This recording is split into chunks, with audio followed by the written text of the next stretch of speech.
Hey guys, what's going on? Hope you guys enjoyed the video. Make sure you like, subscribe, and comment. And also, become a member. Join the team. Warning. The following views shared on this podcast are the unfiltered expressions of our vibrant personalities. We are here to dissect the pulse-pounding world of pro wrestling, from the epic battles inside the ring to the captivating storylines that keep us hooked. Our discussions may venture into unexpected territories, from questioning the creative direction or analysing the artistry behind the suplexes and submissions. Please understand that we aim to entertain, educate, and engage. But please also remember that we are just merely fans and observers, and we are not actual wrestlers, journalists, or industry insiders. As we always say, by the mandem, for the mandem. Enjoy.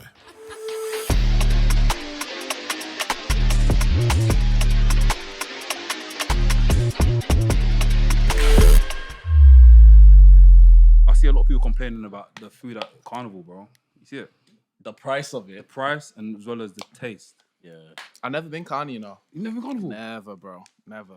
Because I'm like 2.5 hours away on the train, innit? And like once I've been of age to come to Carney, really, I've just been resting in it, so I never had the time. But I need to come next year. I'll come next year. With all due respect, Have you been to Leeds Carnival? I have been to Leeds Carnival. Leeds Yeah, I heard that's the place. Leeds Carnival's fire. I'm going next year. Yeah, I'm Leeds going Carnival's next fire. year. it's on the same day as Carnival. Yeah. Yeah. Leeds Alright. Carnival's fire. I've been there a couple of times, but never Notting Hill. Yeah. Not until you lose your head though. Is it? Your head will be gone. Is it? I'm not saying the That's reason how why, you because lose of both. your head. You're not single, bro. You're taken. Oh, right. Yeah, you'll lose your Okay, head. I see. I remember when I went Carnival one time, my boy was like, "Yeah, come back with Carnival." So my missus came to me, after, bro. When I was like, I swear, I was looking everywhere. I was like, wait, what? Bro, crazy. But yeah, people complain about the food. Well, food at Carnival's never been good. Thank you. Food Thank at you. Carnival I thought it was has only never been me. good. It's just pricey and it's just food that's there. So. Yeah. It's convenient. Yeah, You can't it's go never out been to good. get Someone real food. said they bought a patty for £7. Yeah. Yeah. At the end of the day, if you are drunk off your head, They was tapping that card. and you need that food to save your life at that point, you're going to pay 20, 25, It's the 30 same pounds. as kebab boss man at the end of a night out. It's the same deal. About Same deal. £100 by accident. Yeah. Oh, sorry. I'm so sorry, mate. That's it, bro. It's not made with love. Everything's all cash in hand as well. So if you've got card, you're Finished. I even heard that with the Carnival vendors, they have to pay a big fee. yeah. So a lot Yeah, of them to guys have their they're trying to pitch. break that back. Of course. So like £960 some of them pay. For And just make have that profit. Carnival. Just to have the stall. For one day. And obviously some people do two days. days, So Nearly 2 that's bags. a lot. You need to make that back. Yeah. Plus food gets spoiled as well. People just, Do you think they're not selling that? What do you mean? They're selling the spoiled food as That's well. how people have. That's how people have food poisoning. Yeah, exactly. Because a lot of them keep the food for the next day as well, Yeah. rather than actually make fresh batch. Fresh. Well, they got to make that money, bro. Yeah. They got to make that money. Margins are It's tough hard, on though, food, man. It's hard. Like even with the sauce, like I remember, like when I went Carnival like 2 years ago, I got curry goat, and I had to bought some pork chicken on it. Put chicken on it, bro. Lloyd is the king of remix, you know. You never eat some meal how it's given to you. The way the food is meant to be made, he never eats I'll it that remix way. it. I'll King of remix. remix. I'll give you. I'll tell you a good story, bro. Bro, the guy gave me curry goat, yeah, but it was just bones. But the sauce he put on here, bro. When I open up, I got yard, bro. The rice is consumed the thing, so there was no like. Also, it's the ones where it's like you even wanted to save it to you. Yeah, because That's how you jam. bro, I live You should down have the road. opened We it live down straight the road. away. We live down the road. No, innit? it's true, but you should have opened it straight away. Like, Bro, the guy, the sauce consumed the rice. So like, no, the rice consumed the sauce. So it was like when I went home, it was like I've just watered the plant. It just expanded. So don't put rice on, it's dry. I'm seeing rice and stew. So this is what I was gonna tell you. So yeah, a couple years ago, we used to go to this kebab shop after podcast all the time. I told Sapphire Reed and Anita Vaughan about this as well. Let me know if you feel. There was a kebab shop. Yeah, this guy was popping nice sauce all the time. So he said to us, "Oh, boss, you want a kebab?" I was like, "Yeah, I want a kebab." I was like, "Just give me the usual, just chicken, the kebab roll." What did he add in it again? They gave you a burger. So yeah, I was like, I want a burger. I said, I want a burger. So he's like, yeah, sure, I'll give you the burger. He's like, oh, do you want to try some kebab meat in it? I said, try. I said, I don't want to try. Just give me it. King of remix. So he put the kebab meat inside. He put cheese in it as well, bro. So he put, Kebab cheeseburger. So yeah, but he put the salad as well, yeah, bro. I can't lie to you. One of the best things I've ever tasted in my life. I hear that. I feel like that. What kebab was it? Like chicken doner? It was mixed. Yeah, Mixed. Yeah, now we're Put the talking. sauce. Now See we're what I'm talking. see, that's my Yeah, guy, that bro. sounds fire, But bro. if it's mixed kebab, what meat is it, bro? It's kebab meat, bro. Kebab meat. What is kebab? It's Chicken kebab and meat. Kebab surprise. Is it lamb or beef? It's Lamb or mystery beef? meat, Lamb. bro. It's a Lamb, mystery yeah. meat. Bro, that's one of the best shits I tasted in my life, bro. And I remember I went home, I was smiling, bro. The only thing that would throw me off, I think, is the cheese. I don't know how I feel about No, but cheese the way and he kebab meat. patterned it with like, so it was like burger, it was like burger bun, Yeah. cheese, Yeah. then the meat, then the burger meat, then the kebab on top, then the salad, then the chili, then the sauce. Oh, so the cheese is buried like all the Bro, way down even here. Boss Man tried to offer me chips. I said, bro, you want to kill me today, bro. Chips. And he took it. So I took it. I was there. He I still took ate it. You might know I'm amazed. They're like, I swear to you eating that. I was like, yeah, I'm eating it, bro. But yeah, like, yeah. When Leo- it comes to food, I'm very on it. Sounds like a good day out, bro. No, honestly. Sounds like a good day What's out. your Nandos order, bro? It chops and changes all the time, innit? Like, I used to go like half chicken with the peri chips and the garlic bread. It depends how clean I want to be for real. Like, I usually get the half chicken for protein. Yeah. Then if I'm on like a clean vibe, I go with the spicy rice and the corn. If I'm on a not so clean vibe, I go with the chips and the garlic bread. Cause last time I spoke to you lot, innit, you were telling me can make the sandwich with the garlic bread. Bro. I haven't tried it yet. But since we've been messaging and that, talking about Nando's, bro, I've been needing to try that. Even there was one day I even wanted to go to Sainsbury's to bring my own cheese to put on top. Just like that. Honestly, Cheese on Nando's is criminal. That is criminal. No, bro, I'm not honestly, gonna lie. cheese and the garlic bread is honestly nice. Bro. Okay, Try it, I can see that. I can see that. Yeah. Mix it, put the chicken inside. Bro, I'm even like. this guy's actually the king of remix. He's even bringing his own ingredients to the store. No, but I've seen what Brings the American sliced cheese in the packet. some people bring Maggi to like a Korean barbecue. Yeah, that's not good. I don't think that. Yeah, that's not good. That's not good. But it's not good. It's not good for the barbecue. No, it's just I think the thing is I can understand maybe there's like depending on your palate, you might try different cultures' food and it might not to your liking. But I think you should still like try it and eat it. I don't think you should now be adding Maggi cubes. No, but Like doesn't make sense. Maggi needs to be Like you're going to Italy to eat their spaghetti, but then you're bringing Maggi. Like, bro, it's meant to taste like that. I'm sorry. Jerk sauce. You're you're making your No, thing but we taste say like that. We say jollof, that, bro. but some of us make lasagna or something. Was like when you make spaghetti bolognese, what do you put in your spaghetti bolognese? Now, No, forget now. Now. What will you put in your spaghetti bolognese? now, Yeah. as in the last few years. Yeah. Salt, pepper, garlic granules. And, Go back to the north. and mixed herbs. You're chatting shit. On God. Chatting shit. On God. Chatting shit. No reason to lie. I feel like at home, though, Because every food that you make tastes like watches. Oh, no, you need to be.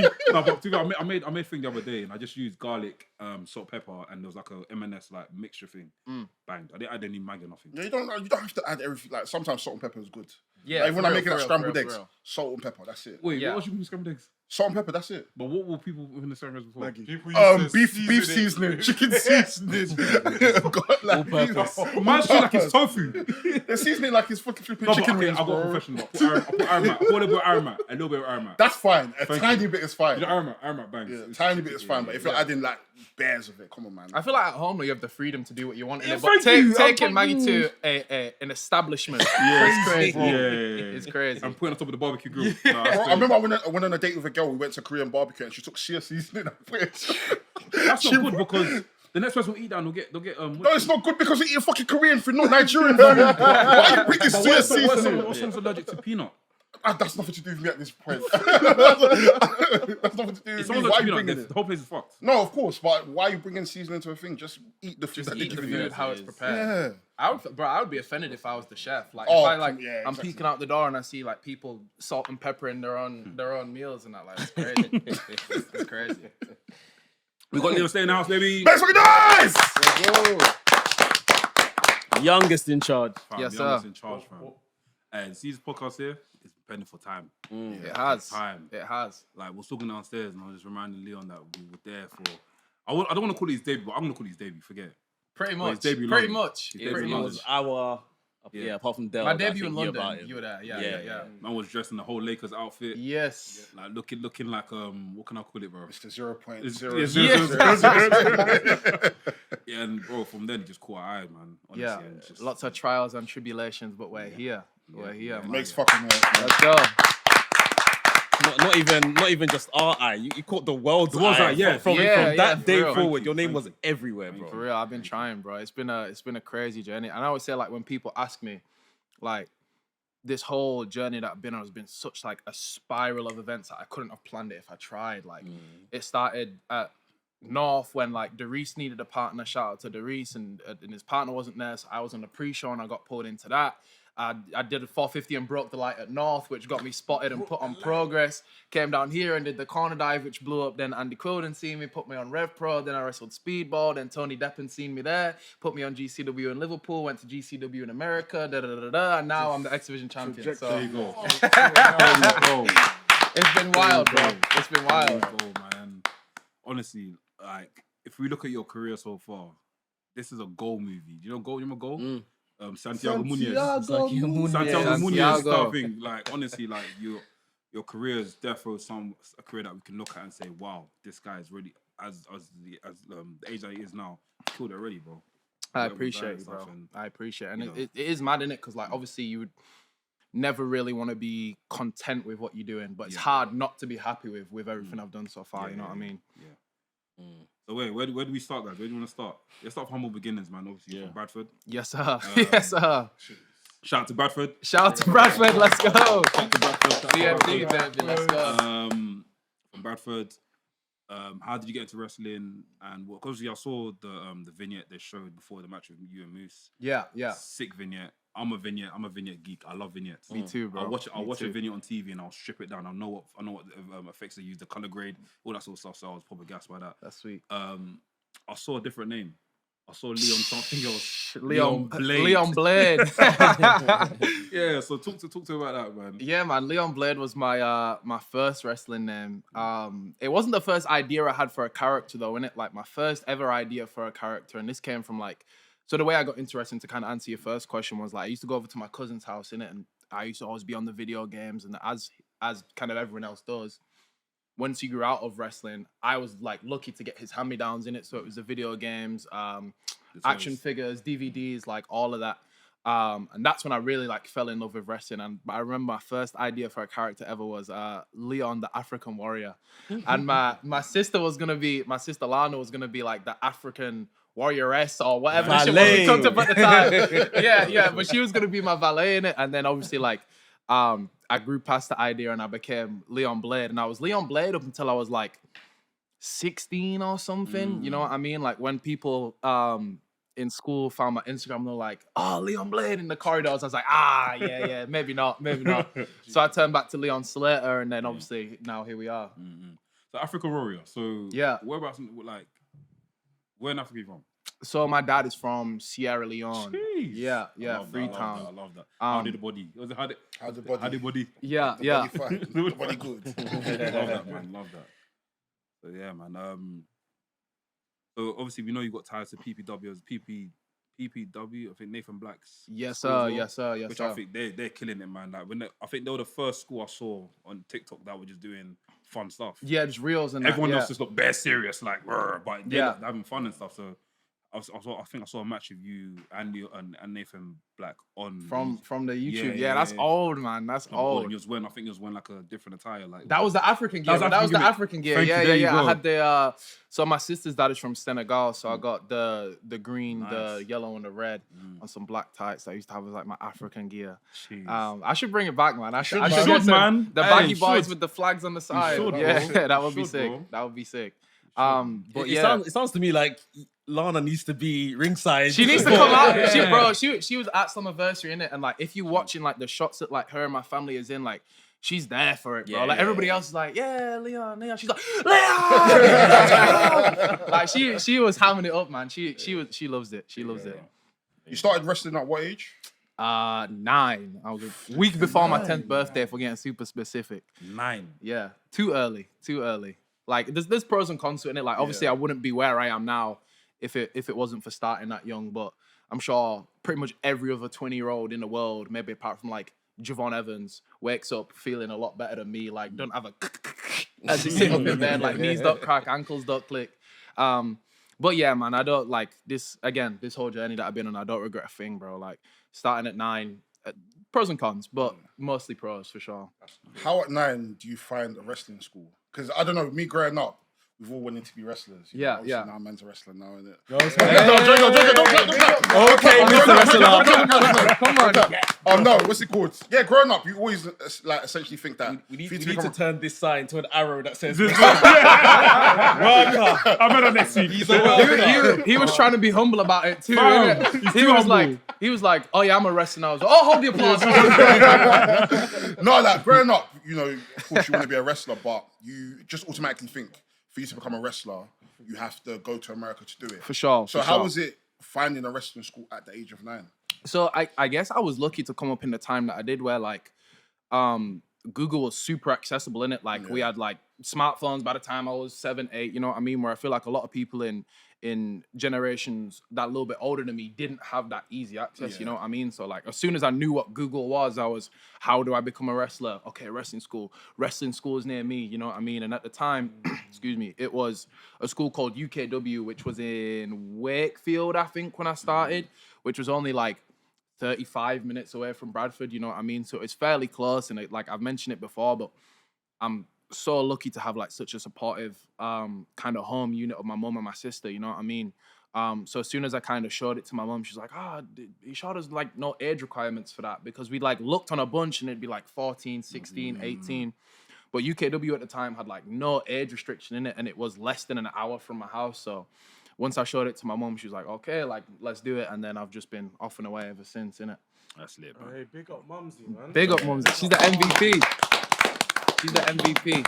Everything I was saying about Lana earlier in the crowd at Summerversary, like, times that by 10 for my mum. Like, she's not a valet, but she was ready to kill Moose, bro. Like, she would have slid for me for sure. She would have. Do you know if there was anyone at the time that was maybe looking at your mom sideways or saying to your mom, I don't think this is such a good idea so young? Like, I think maybe like a couple of other members of my family, like, and again, like I was super young, so maybe I'm not remembering it straight, but I could definitely see them being like, not necessarily giving her like the side eye, but just like, oh yeah, like she's doing it, like it's a hobby, like it'll be whatever, you know what I mean? And then obviously, as they found out it wasn't a hobby and this is what I really wanted to pursue, they all kind of fell in line. But yeah, man, like my mum was, she's had that belief in me since their dot, you know what I mean? Like ever since the first day in training, she was like, yeah, whatever you want to do in this business, in another business, like you can go and do it. And I think that comes from her being a sort of like entrepreneur as well, innit? Because I don't know if I told you lot before, I haven't really spoken about it much, but my mum owns her own business. Like she's been a dog groomer for as long as I can remember, and like,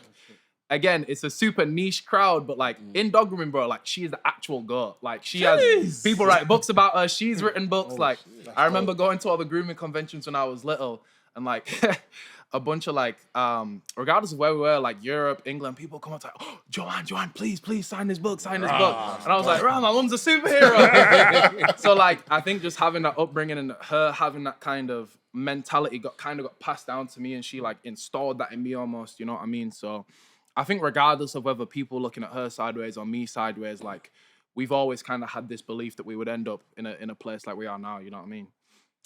this is because this like wrestling is pretty much like a bit of an entrepreneurship journey in itself. Yeah, man, absolutely. So once you've got an entrepreneur in the house, they're never like, really gonna tell you no. Yeah, exactly. Like, exactly. like, let's find a way to make this happen. 100%. And I think that like that was a big thing growing up. Like instead of saying, and it sounds so cliche in it, but instead of saying like, I can't do this, like, I'm not sure if I can do that, it's like, even if it doesn't look like I can do it like right now, like let's find a way to where we can do it. And like same thing with money in it. Like we weren't the richest family in the world by any means, but like she made things work. You know what I mean? There was two of us. She was on her own. It was, we moved houses a couple of times from different spots in Bradford. We've had millions of dogs pass through the house. You know what I mean? As you would expect with a dog groomer. And like me growing up into her outlook now, like seeing everything she's had to deal with, I'm like, I don't know how you made this work. But again, it goes back to that thing of like, it might not look like we can make it work, but we're going to find a way. You know what I mean? She gets on me on it about it now, but like my catchphrase, I suppose, in real life, without even meaning it to be, is, I'll figure it out. She's like, Leon, what time do you fly in the morning? I don't know. I'll figure it out. You know where you're staying tonight when you're away for this weekend of shows? Nah, they haven't told me yet, but I'll figure it out. You know what I mean? So I think that's been a constant through my life, and, goes back to my mum installing it in me, man.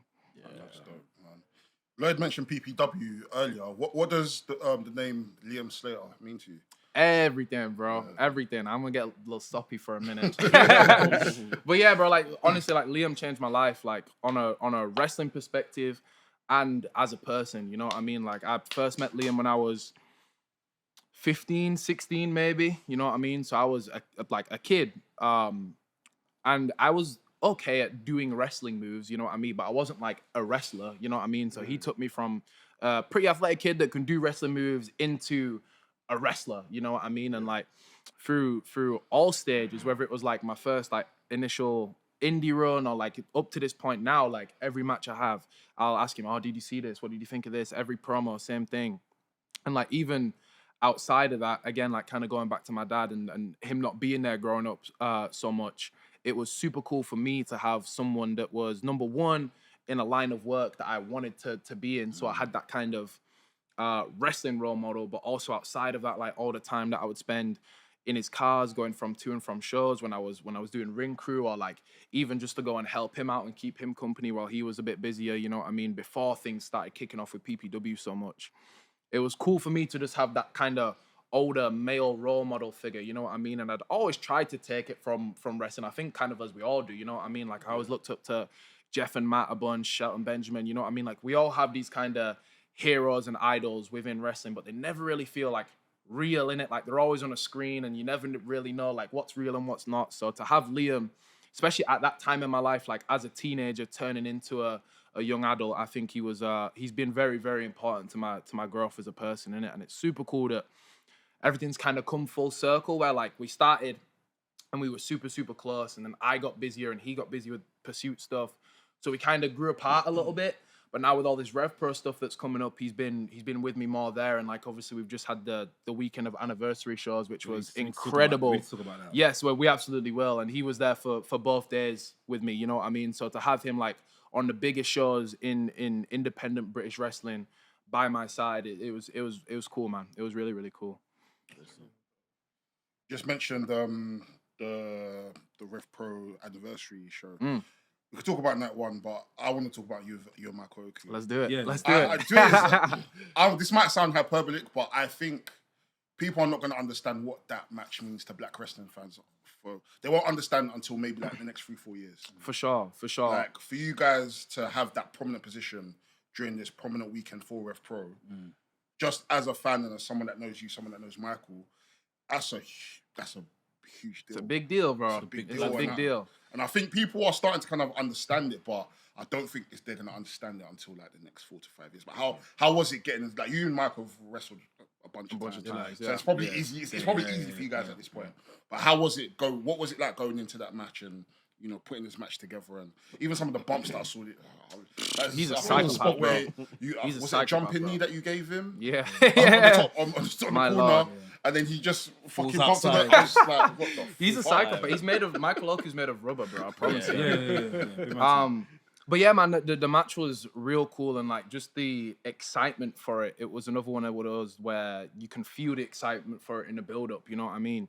And I think like even outside of it being the biggest match in like British wrestling, and like it was cool because we had like the meet and greets before both of the shows, and people were coming up to me and were like, "Man, like I haven't felt like this since like Zach and Will used to wrestle each other." You know what I mean? Which like for me, that's a huge comparison. You know. But kind of going back to what you were saying about it being two black boys in pretty much the main event of the biggest show of the year, like I've always thought that being a black wrestler, I don't just want to be booked just to be the black wrestler on the card. Totally, you know what I mean? You don't want to And I feel like shows like Everything Patterned helped that a bunch. And like I remember doing Everything Patterned. I was obviously super grateful for the opportunity, and that obviously like moved things along great amounts, innit? But I feel like we shouldn't have to have our own show, you know what I mean? Like, it's wicked to celebrate, like, black culture and all the black wrestlers, but I feel like we shouldn't have to have, like, the black show so we can have all the black wrestlers on, you know what I mean? Like, in my head, it shouldn't matter, like, whether I'm black, I'm white, I'm yellow, I'm purple, you know what I'm saying? Like, let me just be the best. Like, not the best black wrestler. Like, me and Michael are the best black wrestlers. We are the best wrestlers, you know what I mean? And there's more people. It's not just me and Michael, you know? There's people worldwide, whether it's on TV, off TV, doing the same thing. So, again, to have a marquee match on the biggest weekend of the year be two British black boys. It's cool, man. It's cool, and it's never happened before, bro. It's like the first. It's the first time like wrestling's ever been like this, and I feel like for people like myself, people like you guys, people that want to get into wrestling, like we didn't really have no one in this country on a level where you can pay, 20, 30 quid to go and see someone that looks like you doing something wicked in it. But now there's more people popping up, whether it's in music, whether it's in wrestling, whether it's in art, whether it's in podcasting, you know what I mean? Like we're taking over, man. We're taking over. So it's a very cool feeling to be a part of. See, on your come up as like a wrestler, obviously you started fairly young. Did you ever have like moments of doubt, like this wasn't for you? Maybe you should go down the conventional route of like school, college, uni. So actually, I've never really had doubts, honestly. I think that comes down to the time that I had apart from wrestling in COVID. So like, COVID was obviously super brutal thing for a lot of people, and it like messed a lot of people's lives up, right? But for me, I was 16 when it hit, which is crazy, and I came out of it when I was 18, innit? So my life wasn't even. You were 16. For real. I was 26. 1-6. I was 26 during COVID. Madness. How was that? I was 28. During COVID. Yeah, I'm just bare years. It feels like it was yesterday, bro. For real though, Fully for real. grown man, one child in, hustling, trying to get my house, bro. I was working hard, bro. Man said he was 16. I'll be 16. Yeah. Crazy. Yeah, that is bad, fam. But yeah, bro, I feel like that shit kind of came at a fortunate time for me, you know what I mean? Where I didn't really have like wrestling wasn't popping off. I was still training, but I think that like year and a half, 2 years of time away from wrestling only make what's the saying? Absence makes the heart grow fonder. That's the one. That's the one. I really think it was a case of that where like if I didn't have that kind of year and a half, 2 years of separation from wrestling, maybe I would have burned out. But I think like doing something regardless of how passionate you are, how much you love it from 9 to now 20, you know what I mean? Like 11 years of doing the same thing could possibly burn you out. But I feel like, again, COVID came at a pretty lucky time for me where I feel like maybe I would have had that burnout, like everybody's leaving school, like getting real jobs, like pursuing different career paths, having fun and that. Like maybe I would have had little doubts then, but nah, man, I've been, this is all I've ever wanted to do. Wrestling wise, what were you doing that time? Because obviously there were like extreme restrictions and then they began to soften and stuff like that. So like, were you just like maybe in the gym or doing like home workouts? Is there anything towards wrestling you were doing at that time?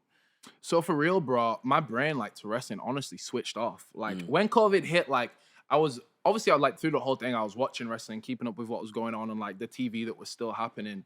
But I feel bad for my mom, bro. I was practicing all my shit on her. Like she Must have about 450. she'd be in the kitchen. I was like, mom, I just seen this clip. Let me just try this. Grab the wrist lock. And she was like, what frying pan in one hand? Look up. Bro, and like because of that, like my mom is a worker, bro. honest, like she could run like a little 5-minute match for sure. She never taken a bump, but she's a worker, man.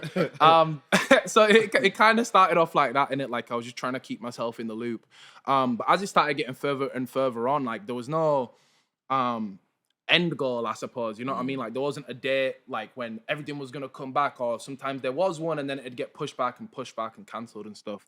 So as it kind of started to get on longer, I was like, man, like I don't know when I'm gonna be able to do this again. And like me as a person, I'm very impatient when it comes to things like that. Like I'm very impulsive. Like if I think of something, like I want it now. Like let me figure out a way to try and work towards this now. You know what I mean? So if I can't, and I know it's truly like impossible, and there's no like I'll figure it out this time, like my brain kind of switched off to it. And that's actually when I got into like basketball and other sports and into music a little bit more. So like that's when I really started developing other interests outside of wrestling too. So like you kind of see the influence in that. Like when we come back from COVID, that's where the Laker tights came from, and the Laker gear and stuff like that. But I'd say like the first 3 or 4 months, like that first lockdown where it was like in the summer, I was still like locked in on wrestling. I was doing home workouts as much as I could and stuff like that. But then once we kind of got out of that, because I had to go back to school also. Like we kind of had that. We had that first little summer break, which was cool, and I was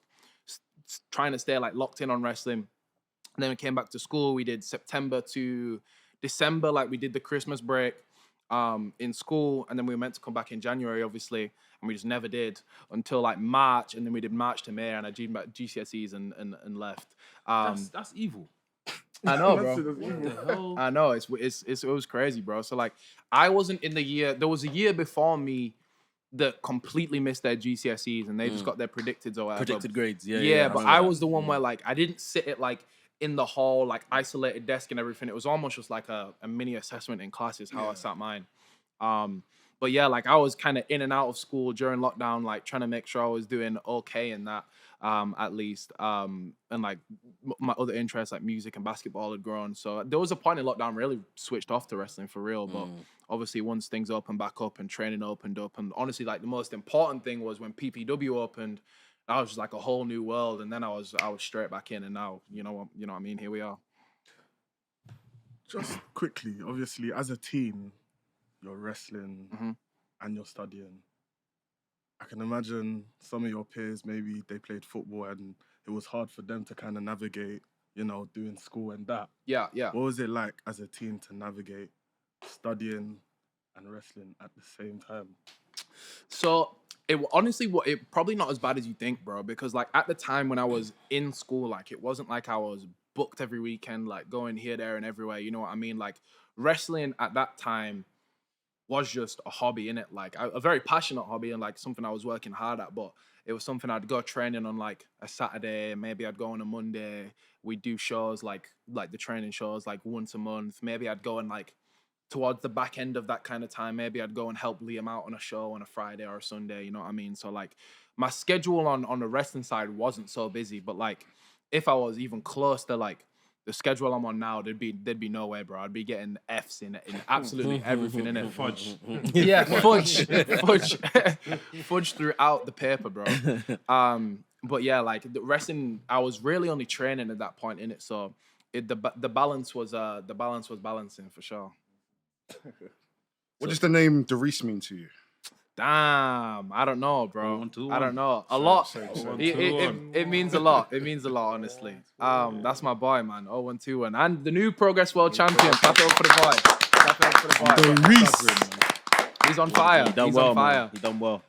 Like Dereiss has been a super crucial part of my journey, you know what I mean? Like from their Dot at North when I was his tag team partner on to like the 0121 stuff with him and Dan, like helped me not just be like the new guy, you know what I mean? But it was like taking this new guy and putting him in an established group.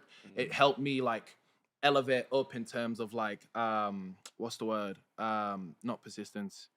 Perception. Yeah. And like in wrestling, perception is reality, you know what I mean? Like Always say it. Man. So like the help that Dan and Dereiss had gave me elevated me up past just being like the new rookie, like the new kid high flyer, up to like, okay, he's in with these guys, like he must be something serious, you know what I mean?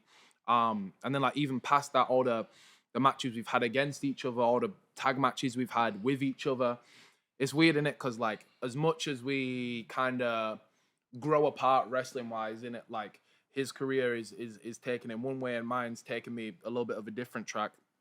I feel like I can just never escape him. Like, where I'm doing a couple of indie shows in the States coming up, and he's on like every single one of them. And he's in my match as well. Like, I'm doing Sami Callihan's show Revolver on September 6th. Is that his retirement show? No, his retirement show had just gone at TNA. TNA, okay. Yeah, but Sami runs his own independent promotion called Pro Wrestling Revolver. his? Yeah, that's I didn't know Sami's. that. Him and Yeah. is it Jake Chris? I think so. Yeah, Jake I think was He's so. one of the trainers there as well. Oh, He's yeah. he's one trained Brandon Collins. Because that's where Brandon Collins went. Yeah, that's where he's isn't it? been. And that's Yeah, why I found out about yeah, Jake Chris on that yeah, show. yeah. Okay, sick. I didn't even know that was his show. Yeah, That's what I said. he keeps it under wraps, man.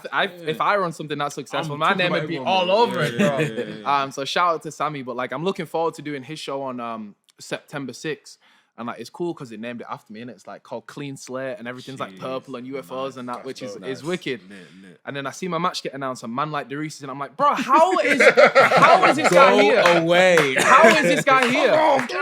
And then even past that, I'm like, I'm staying over the weekend in the States. I got GCW the weekend after, and then who is in my match, bro? It's me and Dereiss versus their tag team champions, Jordan Oliver and Alec Price. So yeah, I feel like I said, no matter how much we seem to kind of split off and do our own thing, we always end up looping back and meeting each other, man. And he's been he's one of my closest friends, and he's been very, very important to my wrestling career. God loves a hard worker, and he does. He's a hustler, bro. He's definitely a hard That worker. show that we met you at, for the first time. This guy brought his merch table to us. He chased us. Merch table. He chased us with the merch table. Yeah, literally carried it and brought it to us and go, "Do you want to buy merch? I looked, I was like, no, eventually he was like, "Do you know, you buy merch, bro, buy it." Everyone bought a t-shirt. Bro, you got at least like 10 of us to buy a t-shirt. Bro, I think like sometimes he pushes it so far, like people almost start to feel bad for a minute, like, oh yeah, fine, bro, I'll give it 20 quid for a t-shirt. But money's money, bro. And I'll be real, the shirt is nice. His merch is always top tier. He was in that match that night as well. It was the match. Yeah, I can't escape him, man. I can't escape him. So you talk about everything patterns. Big up Roy Johnson for that, and then obviously the indie scene, how that took over. Obviously, from a fan perspective now, we're seeing TNA coming to town. Yes, sir. And I'm just gonna describe it the way it looked. TNA just took their fishing net and just cast it over the UK and just cherry picked, yourself, Zaya Brookside, I think it was Harley Hudson, names. How did that all come to fruition and come about? So it's a bit of a long story, but we got time to tell it. My TNA journey started at an indie in Manchester called Soft Pro. And shout out to Soft Pro. Shout out to Soft Pro. And I think it was February 2023. It was like my first or second match there, and it so happened that Josh Alexander, who was the Impact World Champion at the time, was on the card, and like I remember we were in the O2 Academy or something like that. It was like a good venue with a balcony, and like I'm in the ring wrestling or whatever, and there's a spot where I like finally get to lay down and catch my breath, and I see like I don't see him, I just see like the headgear, and he's got his like rash guard boy on, yeah. So I just see that, I'm like, oh my god, he's watching. So after the match, like, I went up to Josh and he was super gracious with his time and like giving me feedback and followed me on Twitter and Instagram and everything. And like, for real, we just kept in contact since then. And then when the Impact tour at the time, when we were still under the Impact banner got announced, Josh had messaged me. And I think it started with the 4 dates were announced, and he messaged me. He was like, bro, they want you for one of these days. And obviously that's life-changing news, isn't it? Like, even just being booked on one Impact date at the time was mega. And then a couple of days had passed, and then, or maybe a couple of weeks or however long it was, he came back. He was like, okay, bro, they want you for another one. Like, they want you for 2 out of 4 of these. I'm like, oh my God, like, maybe I have a shot here. You know what I mean? Again, same process repeats. Like, a couple of weeks pass, and he goes, okay, bro, they want you for all 4 days. Like, you're on the whole tour. And I'm losing my mind, bro. I'm losing my mind. And then obviously it gets to Coventry, and we do the Scott thing with him in the ring. But like even before that point, I remember it was the day after my birthday, so September 28th, 2023, a couple weeks before the Impact tour. Josh messages me one more time, and at this point, I'm booked for all 4 days, and I see the notification like Josh Alexander sent you a message. I'm like, right, what could this be? Like, hope I'm not getting taken off it. I open it, and he's like, oh, bro, can I call you in 20 minutes?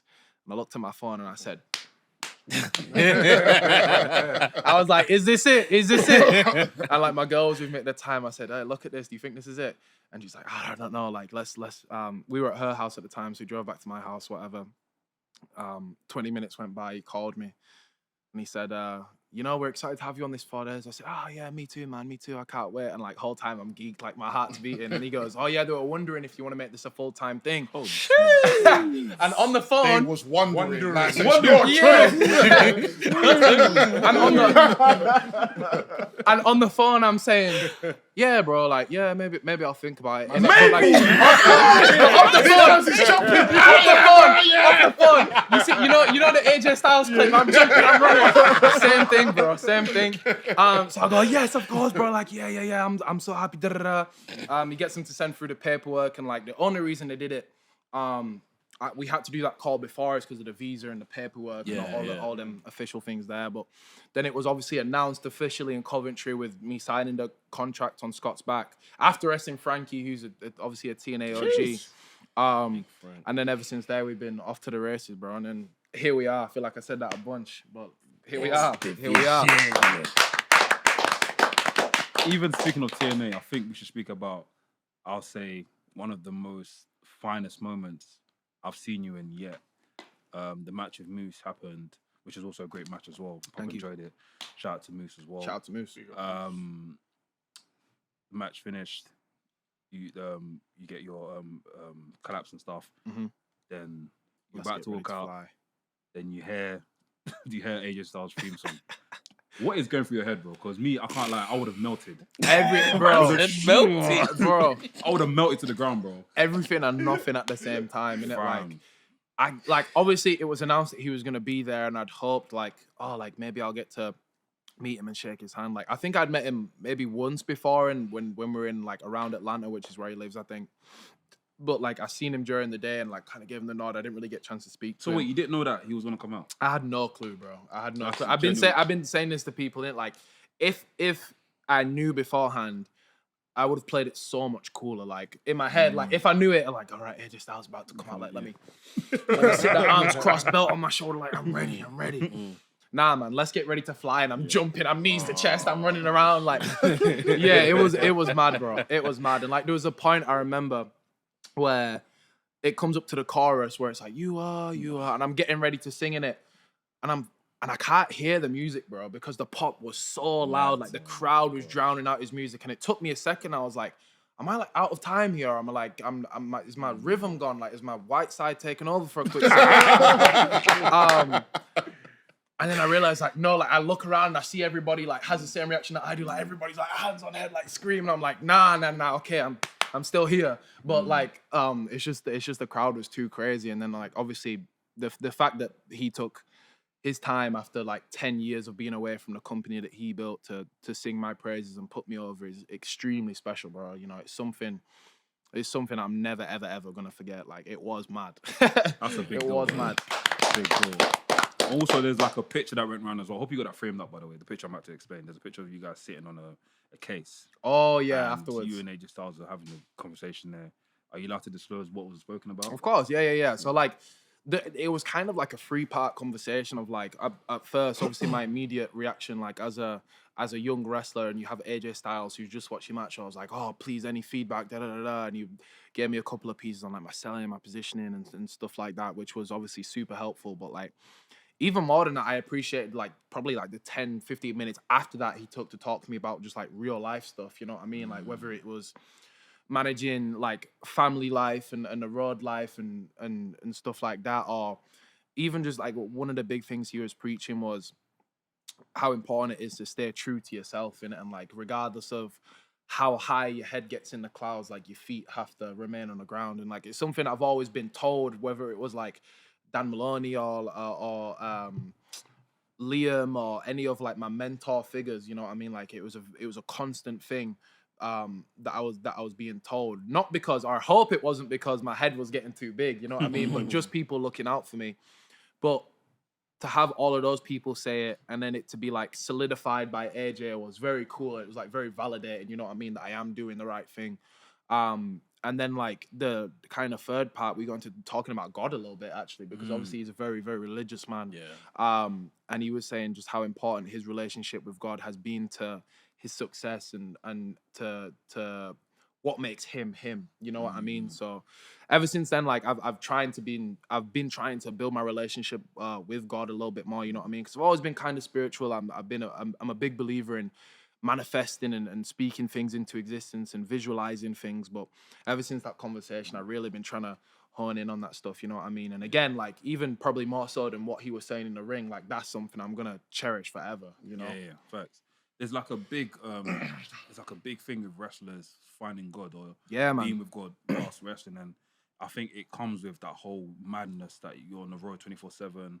You're seeing people, meeting different people, and you can get lost. Yeah, man. And the thing, so it's always nice to have, you know, God to speak to, or someone to believe in and have faith in that, you know, whatever I'm going through, he's always with me. So 100%, bro. And like it's good that he done even on my journey, like I think what really started it for me was like I said, I've always been a big believer in manifesting and speaking things into existence and the power of that and just the power of your mind. But like after the Ultimate X stunt, like I should have come out way worse than I did, bro. You know what I mean? That was like, scary, bro. Yeah, it was was terrifying. scary, It was terrifying. Like there should have been some injury to someone. Like my arm should have been like that should not have gone as clean as it did. You know what I mean?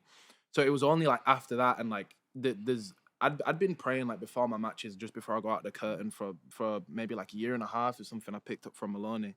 But like after that, like I felt like there's no way there's not someone or something like watching over me, bro. Like you know what I mean? Like after something like that. So even more now I put effort on that stuff. And TNA is like, I think what makes TNA so good is we're such a like-minded group of people in it. Like I don't think it's a secret, and I've said this a couple of times, but like I don't think it's a secret, and I think we're quite open about it, honestly, that like the team at TNA isn't as big as a WWE or some of the other major companies, you know what I mean? We don't have hundreds and hundreds and hundreds of people working on it. Like all things considered, we are a very, very tight-knit team, you know what I mean? Even to the point where there was a picture that was going around actually on Twitter. That picture, man. Yeah, of the prayer. Yeah, and we do that. Man. We do that every single show. Every single show we have a pre-match prayer, and then obviously everyone does their kind of own individual ones.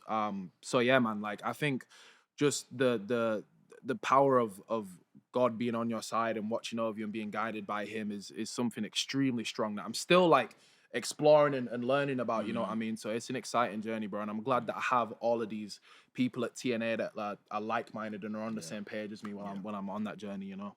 That's a big thing, man. Shout out to people that, you know. Absolutely, bro. Absolutely.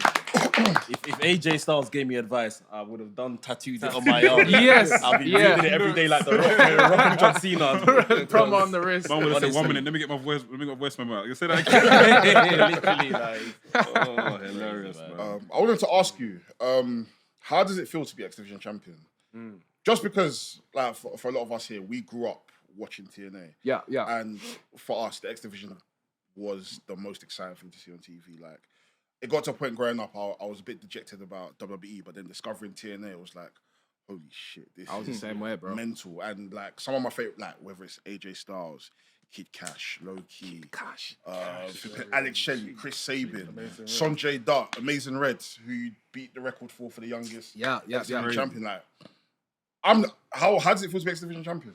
It's crazy, bro. And like even just the lineage you said there, like it doesn't the more I'm getting used to it, the more it kind of feels real. But like every day I wake up and look at this and I'm like, there's no way this is mine, bro. Like not me. You know what I mean? Like it is crazy, bro. But like it comes with, Spider-Man said it, in it, like a lot of power comes with a lot of responsibility. So like there's that to get used to as well. But like the majority of it is very, very positive, of course. Like my goal since being in TNA and my goal just in wrestling really is to make these matches and make these moments that are gonna live forever, you know what I mean? And like being the youngest X Division champion of all time and just being an X Division champion is something that like my name's gonna be written down in history books regardless of what happens now forever, you know what I mean? And like people that are a fan of what we do can look back on that and I'm immortalized in this championship's lineage, you know what I mean? Which is insane, bro. But like even more than anything, I think it's a very cool opportunity to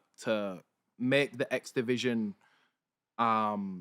unique again, you know what I mean? Because I feel like if you look across the board on modern wrestling, like all wrestling now is X Division style wrestling for real. Like if you look at how wrestling was pre-X Division and post-X Division, like it's two completely different worlds. So now like myself or like or any really X Division champion of this kind of modern era, I think has a very unique challenge that nobody before us has really had on like what makes the X Division special now, you know what I mean? Like because everything else is kind of emulating what the X Division was. What is the X Division now? You know what I mean? So I think it comes with its challenges, obviously, but it's a something that I'm very, very, very proud of.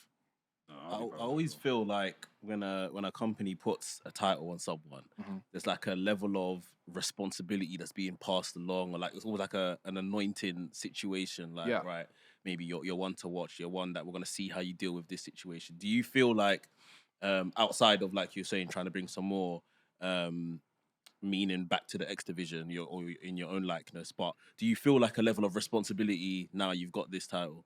For sure, man, for sure. And I think like, especially with it being the X Division title, like this is almost our IC title in a way, you know what I mean? Where like someone will have the X Division and kind of see how they do as a trial run, and then once they're done with that, like if they do well, they get elevated.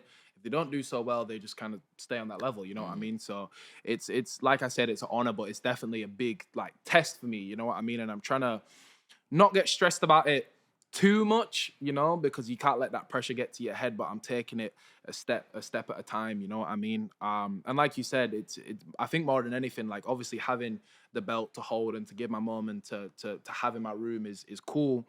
But for me, like what's even cooler is that it's a symbol of my peers having trust in me, the office having trust in me, management having trust in me, to kind of be the face of this division, which is arguably like carried the company for you know like 23 years now, which is mad. Especially as like we were saying earlier, like a little black boy from Bradford is given all this responsibility. You know what I mean? So like, not only is it cool to have that responsibility, but just me being me and knowing that maybe some other British black boys are gonna watch me do it and go, oh right, like I didn't even know like people like me could do that, you know what I mean? But like he can do it, so I can do it now, you know what I mean? Like it is very, very cool. And again, like I don't think that's something I'm gonna probably realize and think about until this time has passed, you know what I mean? But I'm trying to keep that in mind. So everything that I do when I have this belt is not only like carrying the responsibility of my peers, the office, management, but like everybody watching too, you know what I mean? So it's a special time right now, bro, and I'm trying to make it special every time I do something, on whether it's an interview here, like a podcast, or on TV. Like I'm trying to make it special. Yeah. As X Division champion, do you feel the pressure of having to outperform like the previous champions within this lineage? For sure, man, for sure. Because the X Division, I suppose, like we're just saying in it, like has been the division of TNA. You know what I mean? Where like, if you ask people what the best TNA match of all time is, like 9 times out of 10 they're gonna tell you X Division title, triple threat match. Exactly. So like that's a hell of a lineage to live up to. You know what I mean? But like Bar. exactly, the bar is high, bro. Like I need a ladder or something to get up there. But X Division scaffold. Yeah, or Ultimate X to get up there, for real. We could probably jump off it. Yeah.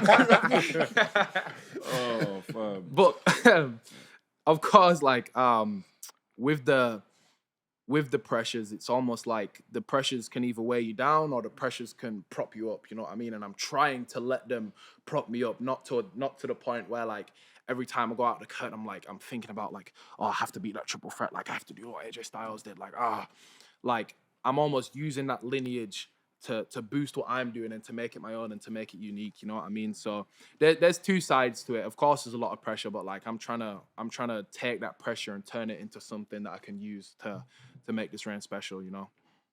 If you could defend your X Division title against 3 former X Division champions, except AJ Styles, who would it be? Except AJ Styles. Nah, AJ Styles. No. We already know AJ Styles. That's gonna happen. I'd put him in the bag, man. Put him in the bag. You know what? That's a cool question, man. 3 former champions. I'll go Amazing Red for one, because he's the man that I beat for the record. He's a legend. I would love to defend it against Red. House of Glory. Let's make it happen. Yep. Local. Red's number 1 for sure. Number 2, I'm gonna say Rockstar Spud for number 2. You know, because again, like we're talking about mentors, talking about people that I've looked up to and that have helped me on this way. Rockstar Spud is another one that's given me a massive help. I remember almost like this time last year, I think I'd only met Spud like once before, and he had me in his house for like 2 weeks, you know, while I was staying over in between tapings and stuff. Spent my birthday at Spud's house with DeReisse. He's helped me. DeReisse even followed you to his house. Yes, bro. Yes. DeReisse. I think you went to the dungeon with that day, innit? Yeah, we went to the dungeon as well with Natty. Yeah. To be fair to DeReisse, he was there before me, but like I turned up to the house. He did say. It was like I turned up to the house and this guy answers the door. Like, you're right, bro. That's a comfortable guy. Yeah. When I say that. For real. But I'd have Spud as my second pick for sure, because he's taught me so much. And then my third pick, maybe like Abyss, you know, like some like non-typical X Division guy. Like I was fighting between like Abyss and Samoa Joe, but I feel like Abyss like is a TNA guy through and through. You know what I mean? That gets me excited. Yeah, for real. I'm going on 2K tonight and downloading This man like Joseph Park, you know. Crazy. So yeah, those would be my 3. Yeah, that's a sick 3. I can't So lie. what does obviously you've got a bang relationship with Jeff Hardy, the Hardy Boys. Yes. I can't lie, bro. Even that sounds crazy. Yeah. As I said, you got a relationship with Ronaldo, Brazilian Ronaldo. What the hell? Like, what's that like? Like, what's that like having Jeff Hardy's number on your phone? Bro? It's a dream come true, bro. Like honestly, Call him now. it's a dream. Man, man wearing shirts if he's facing. You've got his number, bro. Yes, What are you bro. saying? Yes, Oh, and you know the maddest thing about it is like, it's almost become to the point where like the novelty definitely hasn't worn off. You know what I mean? Like every time they walk in the room, I go, "Oh my days, that's Matt and Jeff Hardy." You know what I mean? But like, it's kind of gotten to the point where we've been working together for like 6, 7, maybe even close to 8 months now, and like it's become a little bit normal. But then that normality wears off as soon as the music hits and we walk out, and it like I'm chilling backstage and it's Matt and it's Jeff, and then dun, and then we go out and everybody just stands up and like, oh my god, it's Matt and Jeff Hardy, and like bro, the amount of people that I've seen like nearly faint on the entrance is crazy, bro. Like I've always said, Michael Jackson level fame. for real. This is what I wanted to get onto, innit? Like, so in my opinion, Michael Jackson is the most famous person to ever. It's like Jesus Christ and Michael Jackson. I'm not disagreeing. I agree. Like he's there, bro. And like my goal has always been like, I want to be that over. I want to be that successful that when I come out on the stage, You just bro, stand there. people, I stand.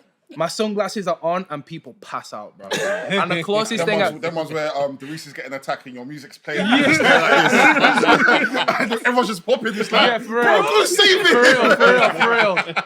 And the closest thing I've ever seen to that in wrestling is being a part of a Hardy Boys entrance. Like I can't tell you how many people I've seen in tears, especially like when Jeff takes like the little tail t-shirt thing out of his pocket, he swings it, he throws it, and people are like losing their mind. Like they're turning to their mum, their dad, like, oh my god! It's the closest I've ever seen to Michael Jackson in the flesh, bro. Is Matt and Jeff Hardy. I'm not gonna lie, like maybe when I was 12 or 13, then like obviously them times, just maybe 02 then, 03, and Jeff Hardy was massive. Like there was, you know, when part of his match, he'll off his shirt to do swanton bomb, and you literally hear, bro, still to this day. I said I need that. And I still to this need day. that. Still to this day, bro. And like, I think even outside of that, like, because obviously there's been people that have tagged with them before, but like millions and millions of people have watched them before, but like, not many people have got to tag with them on a consistent basis and be around them and get to know them as people. You know what I mean? As well. Exactly. Glow in the dark one. The glow in the dark, exactly, bro. So like, just I think it's very, very obvious who my influences are and what I do, you know what I'm saying? So to get to kind of show that with the people that have influenced me is incredible. And even outside of that, getting to know them as people and having them mentor me, again, like similar to AJ, not only in-ring stuff, but outside of the ring, like the business side, how to deal with this and that, like how to deal with road life and home life and stuff like that, has been like that's a VIP seat, bro. Like how many people can say like they get to chat to Matt and Jeff Hardy like not about wrestling on the regular, you know what I mean? That's like, crazy. It's mad, bro. It is crazy. It's a dream come true, bro, for real. Just on them being your influences, just because you mentioned it, I want you to speak on like being yourself in wrestling a bit, although you may have these influences, because I'm watching WWE LFG right now. There's a kid on there, Trill London. Yeah. And he's obviously just coming into the business. I think he was just previously doing American football. For sure. And the last episode or two ago, Bubba Ray and Undertaker were killing him because he's basically a black Jeff Hardy. Yeah. Yeah. So, but obviously that's a major influence for him. He said that as well. For sure, and yeah. he's trying to break out of, literally coming to the ring and not doing this. And, his finishing move was Swanton Bomb. They were absolutely laying into him. How is it important to kind of, you can have your role models, but then obviously you still need to find who you are? For sure. So I think being unique is very, very, very important in wrestling, and it's something that I've always tried to push into what I'm doing, you know what I mean? Especially being a British wrestler, you know what I'm saying? Like, if the goal is to be on American TV or even in Japan or Mexico, wherever you want to be, like 9 times out of 10, England is not the end game for anyone, really. You know what I mean? So if you want to do that and kind of cross these borders and go to these other places, you have to be unique, especially in the case of America where you need a visa, you need a flight to get over there. So my thing has always been, if they can find someone that looks like me, talks like me, dresses like me, wrestles like me, why the fuck would they pay multiple £1,000s to fly me over? And why would they pay for a visa to have me over? You know what I'm saying? So you have to offer something unique, or like they're just going to pick someone that's easier to pick. You know what I'm saying? But as far as like taking influences from wrestlers and wrestling, obviously it's very important because you need to have love for what you do. But I think like even more important than that is the stuff you take from outside of wrestling. You know what I'm saying? So like in the case of like a Trill Williams or Trill London, my bad. I've seen a bunch of his stuff and he's cool, man. Like he's real life cool. It's like outside of all the Jeff Hardy stuff, like the post he does on his Instagram, he's cool. Like the way he looks is cool. But I think because he's kind of leaning to that Jeff Hardy side a little bit more, that's why people are saying it. But like if you look on his Instagram, he's into like all different types of music. Like I think he's like a big Playboy Carti fan and a Ken Carson fan and stuff like that. And you can see that when he's not wrestling. Yeah. But when he's wrestling, you kind of see that Jeff Hardy style. So like for me, I've tried to take everything that's on the outside and bring it in, whether it is the Lakers tights or whether it's like the do-rag or something like that, you know what I mean? And take these other influence, or like, bro, like even with my jacket, like the full zip one, like that's a bear hoodie, bro. That's a bear hoodie, you know what I mean? Like that's lit. Taking all of this stuff from outside of wrestling and bringing it in, I find is always much more useful and much more one of one and unique than just trying to be like another wrestler, you know what I mean? Because it's super obvious. How many people do like a springboard cutter and wear tights and do this with their elbow pad? Like we know who you're trying to be, bro. You know what I'm saying? We know who you're trying to be. So I think for me, the biggest thing in wrestling, like regardless of if you're a character wrestler, whether you're like the wrestler's wrestler, you know what I mean? Whether you're a promo guy, you have to be unique, bro, because if not, then you're just like everybody else. Like there was a quote, I don't know who said it, but there was a quote where like everybody else is already taken, bro. Like you're the only person that can be you. You know what I'm saying? So why not be you? But yeah, bro, I think it's very, very important to be yourself in wrestling and just in life in general, innit? Like I think it's very important to be yourself. Obviously, you said you started wrestling when you was 9. Yeah. You're now X Division champion. The trajectory for your career has obviously just gone on and on and on. For other 9-year-olds across the world who may one day listen to this podcast, I don't know if you can find a school for them. maybe. I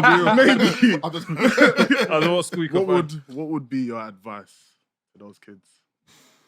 I would probably wait a couple of years. I was gonna say Liam Slater is a gatekeeper. He's a gatekeeper. Once they take their first one, mommy, I want to go home. I want to go home. Again, like I was saying, there's pros and cons. There's definitely pros to starting early. And I definitely think there's a way to start early and do it smarter than what I did, which I think like people have kind of accustomed to now. You know what I mean? Like obviously as wrestling's become more global, obviously with like being on Netflix and all of this stuff, like a lot more people are becoming aware of wrestling, and with that comes a lot more mainstream precautions, I guess. You know what I mean? There's more health and safety things in place now than there was when I started. Not like I started back in the 90s when it was like the Wild West, you know what Anything I mean? goes. Like, for real. But like 10 years is a long time, you know? But I think there's definitely smarter ways to do it than I did. So like I was taking back bumps and flip bumps and suplexes on like my first couple of sessions as a before I was even double digits, you know what I'm saying? Which is mad. But yeah, like if you can get a basic feel for wrestling, like bro, even at PPW, like we have a juniors class and I see Liam, this is how he teaches it. Like it's more of a focus on the fundamentals and chain wrestling and running the ropes and execution with moves with like a crash mat and stuff, you know what I mean? So I think if there's a sensible way you can do it with looking after your body so you're not 20 and you have a bad back and bad hips and bad knees, you know what I'm saying? I think you definitely should, because again, like who am I to say to not follow your passion when that's what I've done my entire life and that's what my mum has told me, you know what I mean? And also it applies to anything though, like as soon as you start following this passion, like whether it's 14, 15, or 9, you know what I mean? Like, you're gonna have a head start on everybody else that's starting a little bit later. Like, not that people starting a little bit later is a disadvantage, because obviously there's advantages of that as well. You're a bit more mature physically. You're gonna be able to do more stuff. Your body's gonna be able to take it a little bit more. But if there's any 9-year-olds watching, be careful. Be careful, but please enjoy it and enjoy the ride. Enjoy that time in your training, because I don't think I did enough. Like, I wish I could just go back to being 12 and look forward to jumping on a crash mat off of the top rope for the weekend, you know what I mean? And not having to worry about... weekend. Yeah. Saturday and Sunday. Sorry, bro. So I was dedicated to jumping on that crash mat, though. We can tell. Yeah, for real. But yeah, like, just enjoy that time, you know what I mean? Because eventually, like, there's gonna be a point where you're on a plane one day, then you're resting the next day, then you're in a hotel, and then you're back on a plane, and then it gets crazy, man. So just enjoy that time. Doesn't your head spin, like? Because I know, like, for example, the English wrestlers that wrestle in Japan, or they wrestle in Mexico. So once you get off that plane, you get to the arena. Yeah. Isn't your head spinning, bro? Because of the jet lag and everything, or is it just like you have to condition yourself, like, listen, I'm here for the job, to get it done and bounce and go to sleep? So thankfully, like, with TNA, obviously they look after us with the schedule. Like, 9 times out of 10, I'm flying. Oh, really, 10 times out of 10, I'm flying in the day before the show. You know what I'm saying? Yeah, so at least I get like a night's sleep to kind of sleep. yeah. Recalibrate, bro, because the travel days are long. But honestly, like, the jet lag isn't so bad. It's only really bad when I stay over for like an extended period of time. You know what I mean? So like, if we have 2 loops close together, like 2 weeks in between or whatever, like, I do this and then I'll do it indie in between, and then I'll go back to TNA and then go home. Then it's messed up. You know what I'm saying? Because I've had time to properly adjust to being in America. Yeah, for real. But like, when like 9 times out of 10, when I'm just going like I do the 2 days of tapings or pay-per-view and a taping or whatever it is, and then come back, like, my body doesn't really have time to adjust either side. So I don't really notice that much, to be honest. I'm guessing it's even worse when you go to LA, bro. Yeah, West Coast is long. 8 hours. West Coast is long. And those travel days are longer too, you know what I mean? So like, it's, for me, bro, because I fly from Leeds, Bradford, it's peak, bro. It's peak. Nearly a whole day. Yeah, bro. Like, so I think we did Vegas once, and I flew from Leeds, Bradford, and like, it was delays and all like cancellations and all that stuff as well. But it was like a 26-hour travel day. Australia or what? Yeah, for real. Like, from leaving my door at home to go to the airport to getting in my hotel door was 26 hours. Like, it's That's mad. a flight to Mars. Yeah, for real. Elon could get me a flight to Pluto over there. Wait, bro, why don't you move to America? Well, he's got indie gigs, isn't it? Indie gigs in America as well. Nah, but indie gigs here as well. No, I see what you're saying, bro. Let me answer the question. Man, answer the question for him. Answer the question for him. He's right here. Wait. Did you man know I'm Leon's spokesman? This is my affiliate right here. You know what I'm saying? This is my You're gonna see me on TNA soon. Wear my suit tight. Okay, Lana.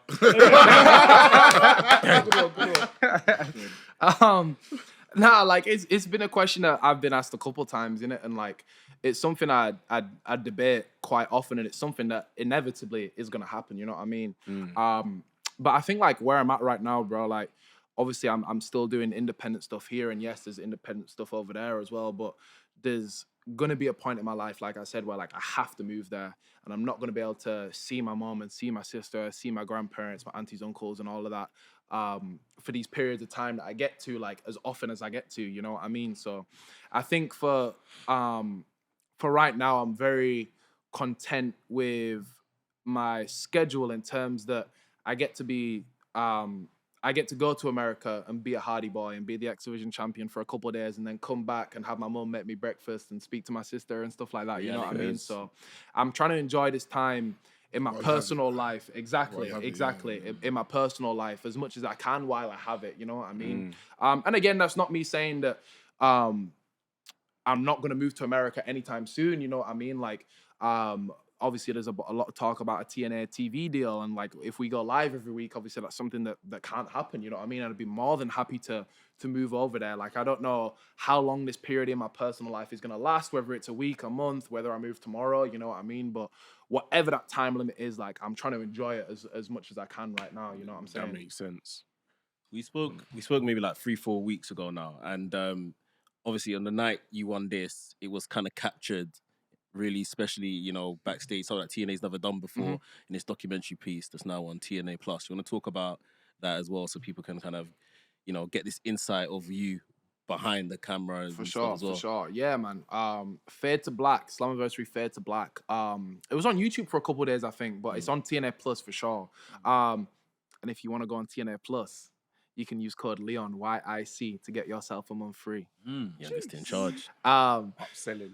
But yeah, bro, like I think Fade to Black is a very, very special piece of media, not just for me, but like as TNA as a whole, innit? Like kind of going back to what I was saying earlier, like we're not the biggest team in the world, you know what I mean? Like it takes a lot of effort from everyone to get the wheels on this thing moving, and like especially for something like Slammiversary, like close to 8,000 people in UBS Arena is not like an easy thing to do, you know what I mean? Especially when, like 2, 3, 4 years ago, we could barely pack in 800, never mind like close to 8,000, you know what I mean?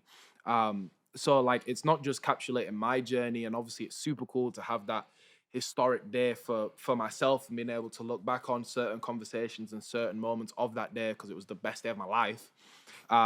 It's super cool for me to be able to look back on. But I think for the rest of the roster, like everyone's story is kind of captured, whether it's like the wrestlers, the production team, the management, like everyone has a little piece to play in Fade to Black. And obviously like our production team have absolutely just killed it, like putting it all together and making it all cohesive and that. But yeah, it's like 30 minutes, I think. And it's a great watch, bro. Honestly, it's a great watch. I hear him. Let's cut the crap. When are you facing Javon Evans? That's what I was gonna say. That's what when are we getting you versus Javon? I was gonna say that next. When are we getting you versus Javon? When are we gonna see you in NXT? When are you crossing the line? Bro, that's That not was good. Yeah, exactly. Crossing next week. crossing next week, bro. Crossing next week. If it was up to me, I'd be in Orlando right now, bro. But yeah, that's something I've seen the streets talking about. You know what I mean? I've seen social medias talking about a lot. Did he win the belt on the weekend? No. He came close. There was like a thing where he nearly won it though, right? He came close. Win, you know? Yeah, he did. Yeah. But yeah, bro, like I've said it a couple of times about Javon, but I feel like we're in very parallel lives. You know what I mean? Like he's almost like an alternate universe version of me, like the American version of me in NXT. You know what I'm saying? Like where he's been killing it on his side and I've been killing it on my side. You know what I mean? And I feel like there's only so much time is gonna pass before that match. Is that the World Cup? Is that the World Cup? Maybe, Spain's bro. here, England's here. Eventually, bam, we meet up here. I saw someone play the match on 2K and it looked amazing. Yeah. It looked crazy. I was like, nah, It's on YouTube. Yeah, it's on YouTube. I had to see that. And it's been Like cool. they done like a whole match edit, and I'm like, nah. Is I it? need That's to see fire. this match. That's I need to fire. see this match. And it's been cool for me as well because obviously like when the NXT stuff started, like it was a little bit of a conversation of like, oh, they both have these kind of two young guys that have similar attitudes, similar style, whatever. But as the partnership's grown and like all of these like dream matchups have been getting knocked out, like Moose and Oba was a big one. Boom, that's happened. When Jordan first started to go over, that was another one. When Joe started to go over, that was another one. And like slowly, it's almost like process of elimination. Like these dream matches are getting like the number of them is getting lower and lower. And like every week now, bro, like every time that NXT is on, I get like mentions, I get like retweets and stuff like, oh, when is Leon gonna cross the line? We need Leon and Javon. And I think it's going to be special when it does happen. I'm going to say when. I'm not going to say if. Like, when it does happen, it's going to be special, man. End of this year. We'll see. Again, it's not a question for me. Hey, it's not a question for me. But I think there's, or at least not that I can think of, that there's been, like, two people so similar and so unique in the fact that we're both under 22. You know what I mean? Like, I think he's 21, I'm 20. That have been at this level of the game at this point in their lives, you know what I mean? So I think we're in a very unique time in wrestling, and I think myself and Javon are both very unique talents, you know what I mean? So I think again, it's only a matter of time. I don't know when, and I'm being for real with you guys. I don't know when, but when it happens, it's gonna be special, bro. It's gonna be special. You guys both feel like the epitome of like what black young people look like. Yeah, in our respective countries, innit? Yeah.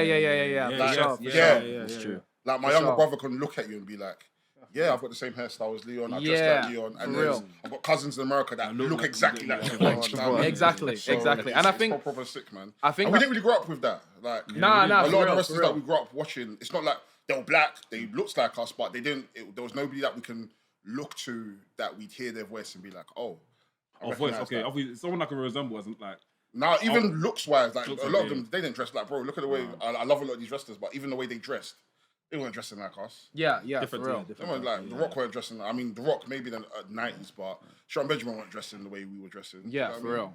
And I think that's the Like cool now, part. people can look at Dereiss and be like, "Oh shit!" Exactly, man, bro. Look at you. Exactly, You know what I yeah. mean? So And I think that's the cool part about me and Javon in it. Like, it's not. I think if I was American or if he was British, it wouldn't be as cool in it. But it really is like some Into the Spider-Verse, like alternate universe where like Spider-Man. You he's got to do the representing. Spider-Man point. Yeah, for real. It's that one. Like he's representing his culture to the max, and I'm trying to do the same with our culture over here in it. So it really is like a clash of worlds, a meeting of the minds. You know what I'm saying? Like, so yeah, bro. When it happens, it's gonna be fire. It's gonna be fire.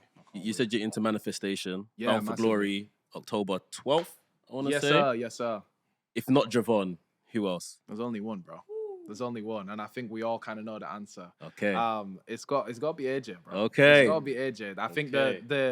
the youngest X Division champion versus the first X Division champion writes itself, bro. And like I've seen a lot of people commenting after the Slammiversary moment of like, oh, AJ passed the torch to Leon, and like it's wrestling, bro. Like in my head, there's only one way that the torch can be for real passed. You know what I mean? beat the man, gotta beat the man.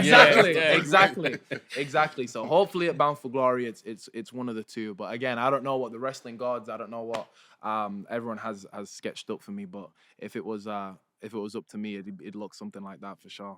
Speaking of AJ and Javon, how exciting is this WWE partnership, man? Very, bro. Very, very. I like again, like I said it before in it, but it's such a unique time in wrestling right now. Like there's never been a time like this ever, bro. Like when WWE, or as long as I've been alive for sure, like when WWE have been so open in trading talent and having our people on their shows and vice versa, you know what I mean? There's never ever been a point like this. So I'm big into firsts and breaking records and stuff like that. And this is a time where it's not easy, but it's very, very possible to break a lot of records, you know what I mean? Which is cool, bro. And like, I think even from like taking myself out of like the wrestler bubble into a fan's perspective, it's so entertaining to watch, bro. Because again, like there was always this thing like within WWE of like, oh, you never know who's going to show up where, but like, we kind of do, bro, because there's only 3 brands and we know everyone's at sign. You know what I mean? But now, like, for real, like, anyone can show up anytime, any place. You know what I'm saying? Whether it's AAA, whether it's TNA a lot, or whether it's NXT, like, we're chopping and changing everyone. You know what I mean? So it's a very, very special time to be a wrestler right now, and especially on this side of the wrestling world, it's very, very cool to be a part of. Even as a fan itself, like you're seeing. Like, I remember the time when I went to watch NXT tapings live in Orlando, and Joe Hendry came out as a surprise. Fire. And I was like, bro, I didn't even expect this, man. You guys are giving me too much right now. I lost my shit. Overstimulated. I was. You can even see me on camera. I was even in the footage. Like, I was actually gassed. I was like, bro, it's like that now. You can come through. They can go through. I think even like another TNA talent passed through as well. I forgot her name. I think she does like a spooky gimmick. I forgot her name. Oh, Rosemary. Rosemary. Yeah, she came through as well. I was like, raw, she's here as well. So it was like even just having that as a fan. And even having worlds collide as well and seeing these other wrestlers go over there, it's just exciting, man. In general, like it's a good time. It's a good time. Yeah, man. for real, it's how time. wrestling should be, bro. I Good feel time. like wrestling is all about the surprises and the excitement and the subversion of expectations and that. You know what I mean? So something like this just opens the door to all of that. You know what I mean? So it's wicked, man. It's wicked. As a TNA locker room, do you lot like have words with each other when you see a Trick Williams winning your title and a JC Jane winning your title? Like just before we started recording, you were like, "Oh, Ash, my Elegance obviously won back the Shout out TNA to Ash, title." man. Let's go. Yeah. It's coming home. It's coming home. So does it feel like we need to hang on to what's ours sort of thing? For sure, man. For sure. It's like I almost think of it as like pirates back in the day, and it like you're not ransacking our shit, bro. Yeah, like, But yeah, there's I for myself, especially like being a champion of TNA, like I take great pride in being a TNA talent. Like, don't get me wrong, as much as going over to NXT would be cool, and that's a massive opportunity for myself and everyone at TNA. It's just as big of an opportunity for the NXT folks to come over to our side, you know what I mean, and learn from Frankie Kazarian and Eric Young and Eddie Edwards, you know what I mean, like all of them people there. And I think like as TNA, we've always kind of been this underdog of a company, you know what I mean? And like again, like I take great pride in being a TNA talent, you know what I mean? So when Trick comes in and wins the belt, or when JC had the belt, you know what I mean? It's like, you can have our belts, but like we're gonna get them back eventually, you know what I mean? Like I think there's, regardless of when it's called like a working partnership, like it's low key like a little bit of a war, you know what I mean? Like it's competition, bro. Like I know for myself at least, like every time I go out on an Impact or one of the live specials or a pay-per-view, like I'm trying to make what I'm doing better than what's going on that show. And I expect that over on that side, they're trying to do the same thing for us, you know what I mean? And I feel like it's the same thing in sports, innit? Like when there's one team that's just dominating on top, it's never that fun to watch. But when there's two teams or three or four teams that are battling head to head and everyone's trying to be better than everyone, like not only does it make us better, but it makes the product more entertaining to watch, I think. You know what I mean? Because I think that feeling kind of carries across, and you can feel like people have a little bit of a different hunger right now, which is definitely what's going on. At the time, you've been in TNA for what, just about over a year at this point? Yeah, nearly 2 actually. Yeah, it'll be 2 at the end of this year. Yeah. So earlier this year, before you became X Division champion, you're watching Joe Hendry walk out at WrestleMania to a match with Randy Orton. Yeah.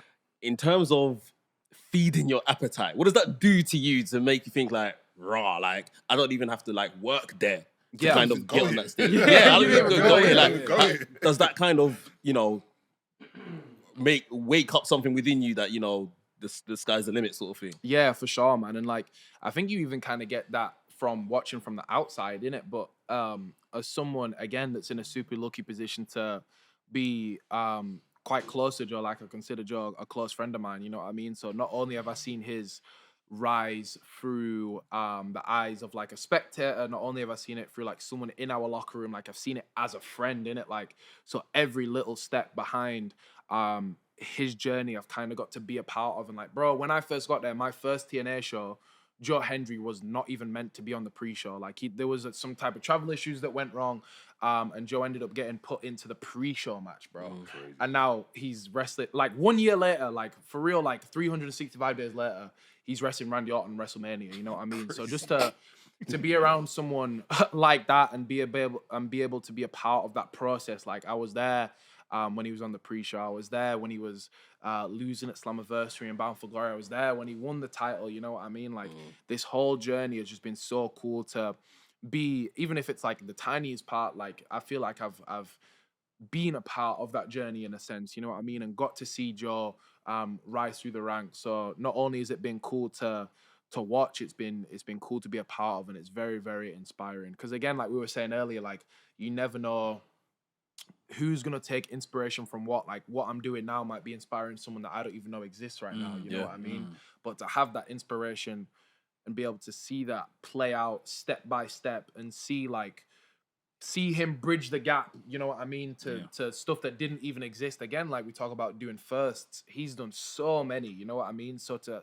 almost have this blueprint of how to do it, and again, there'll never be another Joe Hendry, you know what I mean? Like even if I tried to do exactly how he did, it's never gonna happen the same. It's like we were talking about spiral events earlier, right? It's the same thing, but like to kind of have a blueprint and a little bit of a manual, and like, okay, well, if I carry myself in this way, I can connect with this person, and then they know this person to get me here and stuff like that, you know what I mean? So it's been cool to be around Joe and to see how he operates and carries himself and just learn from him, really. The way things are going, you've probably taken a picture with someone that you're going to wrestle someday. Exactly, bro. Yeah, for real. I saw you might have taken a picture together. When we take it today.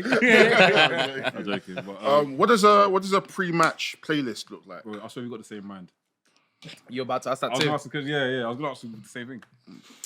It depends, bro. Like it honestly depends on my mood on the day, and like some days I'm too like mellowed out, you know what I mean? Like I always try and stay fairly calm before I go out because I don't want to be like all geeked up and ready to go, you know what I mean? And like get too nervous. So like on days where I like myself get a little bit too relaxed, you know what I mean? Like the match before he's on, I still ain't got my do-rag and my wrist tape on. I need to like kick it into gear. It's something a bit more like upbeat. So it's like a Fimi Guerrero. I've been big on SD Kid recently. He just released a new project, Rebel. All of them like XV lot. I've been big on recently. Or sometimes it's the opposite, innit? Where like if it's a big match and I'm too hyped up and I can feel like the pressure getting to me a little bit, and I need to calm down that little bit, it's like it's a bit of Bobby Caldwell, it's a bit of Michael Jackson, Aretha Franklin, like a little bit more of a jazz slow vibe, you know what I'm saying? So it really depends on the day, bro. Like it's a very generic answer in it, but like I do listen to a little bit of everything. This guy is mentioning names of people he wasn't even thought of when these people were releasing music. I can't believe it. Nah, I love music, bro. I love music. Bobby Caldwell's a good one. Michael Jackson, what Michael Jackson song you listen to? Man in the Mirror. I couldn't think of a worse Michael Jackson song to listen to. I'm standing in the man. What kind of reflection are you doing? I'm fighting myself. I'm joking, but yeah, what song is this? Because if I was to pick a Michael Jackson song as my entrance, I'm picking Jam. Jam's a good song. Jam's a good song. Yeah. Bro, are you mad? That's a good song. That's what he used to come out to on his tours, bro. Yeah, that's what he used to fade. Yes. After Yeah. When you're starting something, I think that's an entrance. As an entrance theme song. Brother, everyone You have to is going dance. mad. Of course, I'm dancing. By the time you hear that, the crowd is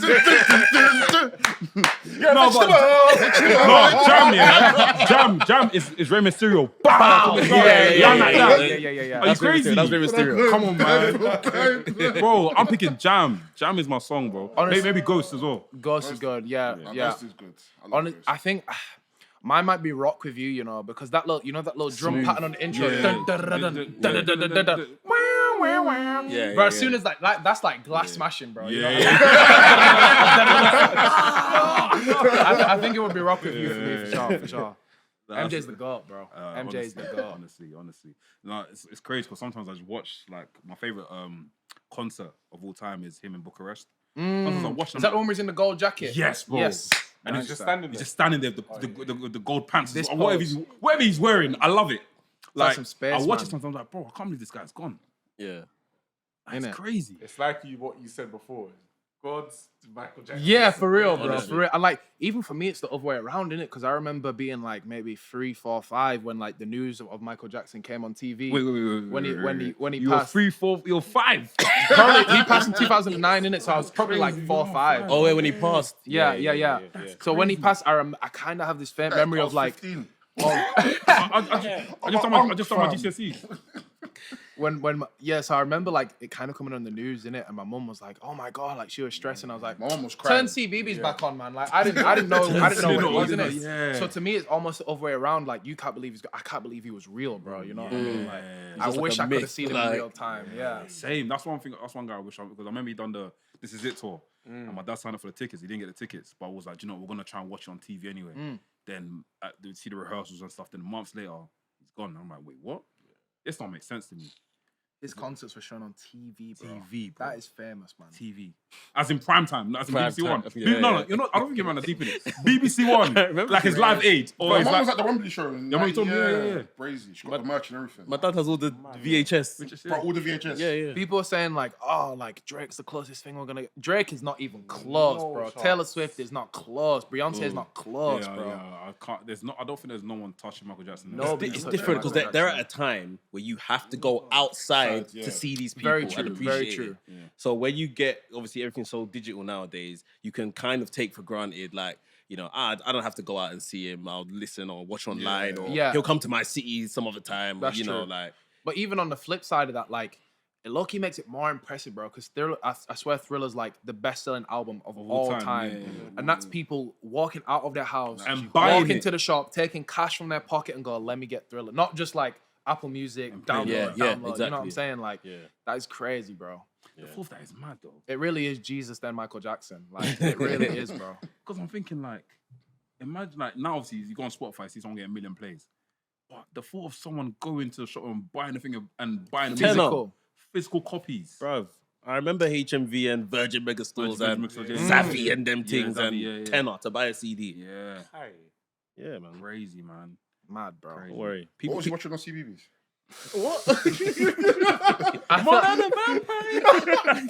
feel like my CBeebies is maybe a little bit different than yours, but I used to watch what was rocking on CBeebies, bro? Fifi the Flower Tots was gangster. That was Fifi the fire. Flower Rory the Racing Car was fire. Rory. Yeah, man. Rory the Racing Car. Yeah. Tweenies. Yeah. They said Milo was Kanye. What was that one? Bro, what was that one?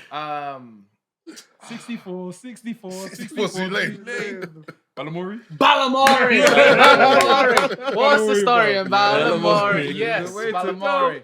Yeah. CBeebies was fire, bro. I was a big Cartoon Network guy though too. Yeah. Like Johnny Test, Ben 10, Dexter's Laboratory. Dexter's Lab. Yeah, sick, man. Cartoon, Johnny Bravo. What was the one? What was the one with the Grim Reaper in it? Cat Dog was fire. The one in the Grim Reaper. What's that called again? Billy and Mandy, Billy Billy and and Mandy. Mandy, Yeah, Crazy that was Adventures good, or that whatever. was That good, that was Skatoony, bro. That was a late night. That was a late Skatoony, night find. Skatoony. That was fire. I can't believe you caught Skatoony, bro. Bro, I was up late sometimes, bro. Mad. Yeah, Was man. Kids Next Door on Cartoon Network? Yeah, it was. It was, yeah. Even old school Scooby-Doo episodes were sick as well. The old Scooby-Doo When ones, it was still like drawn. Yeah, I not, love like, them. 3D I love them animated. because the mystery was more exciting. Hanna Yeah. Barbera. I used to be terrified, bro. I used to be It's terrified. scary. Courage the Cowardly Dog as well. Yeah. Courage the Cowardly Dog. That one. Yeah. Courage the Cowardly Dog. Courage went through it, bro. He went through it. No one Courage believed went him. through it. No one believed him. I thought it was crazy, fam. I was- Gone. I was a big TV guy though, man. Like Nickelodeon, Disney Channel, like all of that. I used to eat up, bro. Like, Yeah. Even what was it on I was obviously probably before your time, but Keenan and Kel. yeah. So that's we had the trio. It was Keenan and Kel, sister, and there was one more. There was like a Were you Spanish. Drake and Josh? Or you even? Nah, Drake No, and Josh, I was no. far gone. I was Drake and Josh. I was Drake and still. Josh, yeah. I was Drake and Was that Josh. good? Sabrina Drake and Teenage Josh Witch was good. Cold. Better than Keenan and Kel.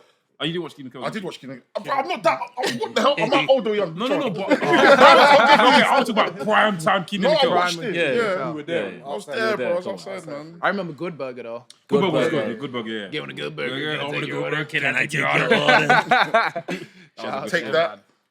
Take that. It was like a comedy sketch show with like Amanda Bynes. It was like all the like. Oh, take that. Yeah, that was good. That was good. On That was- Nickelodeon. That came before. That came. That came before the Amanda Amanda Bynes Bynes show. Yeah. That was good. iCarly. iCarly, Victoria. I did- That's I my did- time, yeah. innit? Like even Drake and Josh was a little bit before me, bro. Yeah. Like a couple years. But like iCarly, Victorious, Yeah.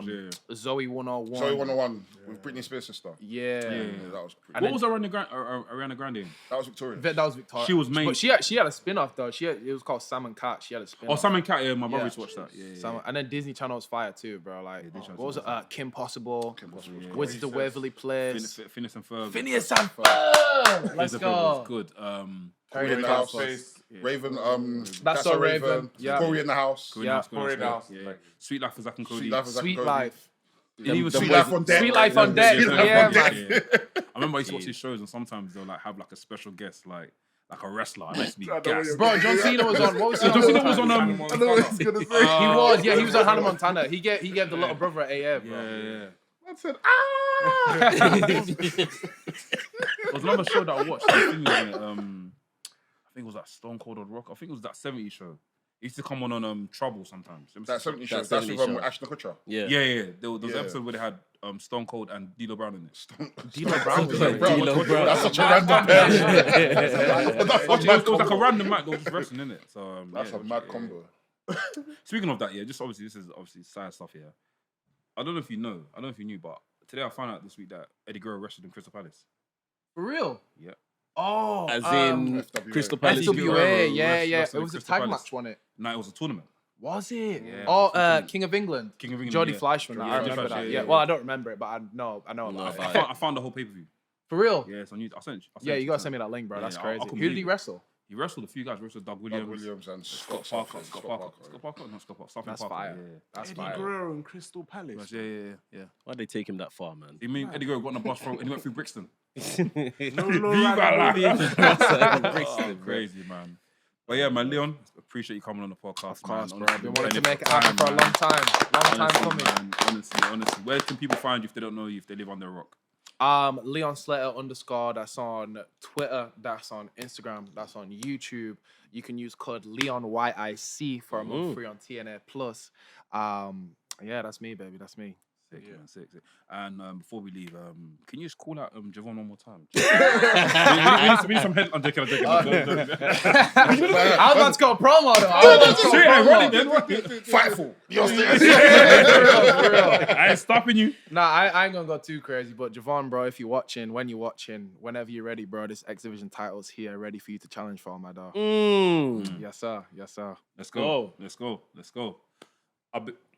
E.